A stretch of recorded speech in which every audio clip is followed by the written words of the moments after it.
មកលើកនេះមិនមកបាក់អបជនទេគឺថាមកតាមលទ្ធភាពបែបដករាថារបស់ដែលគេ free ប្រមាណហ្នឹងយើង claim យកអស់ប្រាក់អ្នកទាំងអស់យើងចូលជាកន្លែងនេះអ្នកទាំងអស់យើងទៀតមិនបាញ់យកវាសនាទៀតអីអាខំមកក៏យកវាសនាឥឡូវយកទៀតមកចង់យកមកចោះ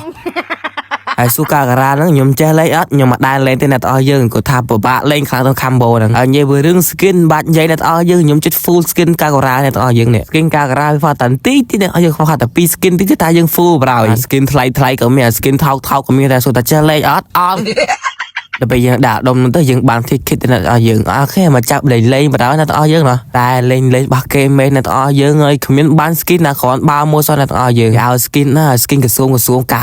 យើងមានវាឲ្យទៅស្អីទៀតអ្នកទាំងអស់យើងជួយគិតមើលនេះខ្ញុំឃើញនៅតំណងអូវ៉ាន់ឯងមានទៀតលៀនសួររបស់វាទៀតបរោយឥឡូវសតតែមួយចង់ក្រោយអាមួយសុំអ៊ីពេចអីល្អមួយមកអូយព្រះអង្គចាំមនីអើយសុំជួយកូនចៅមួយមកអាមួយហ្នឹងដាក់ទៅបានឲ្យ skin ក្បាត់អូយមួយមកយេអូយ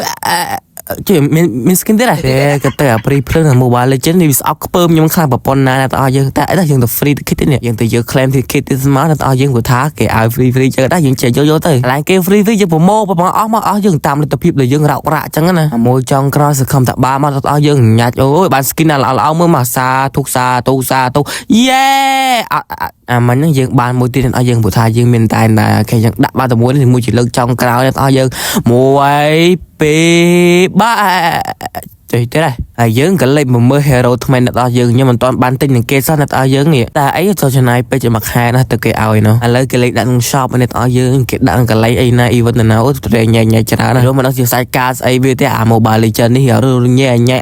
ញ៉ៃប្រោហ្នឹងអូខេអញ្ចឹងវីដេអូយើងមិនតែប៉ុណ្្នឹងទេបើអ្នកទាំងអស់យើងក៏ចង់ដាក់ដែលមានតម្លៃសមរម្យអីចឹងណាមកយើងអាចទៅដាក់បាននៅខាង Teambear Store អូយដាក់ភ្លឹបបានភ្លឹបអត់មានចាំយូរទេយីមែននិយាយពីរឿង website smooth តា smooth ទូអា smooth ចយមក smooth សំខាន់មានឆែនរង្វាន់ទេអ្នកនរយើងឆែនទូរស័ព្ទដៃ15 Pro Max ហើយនឹង$600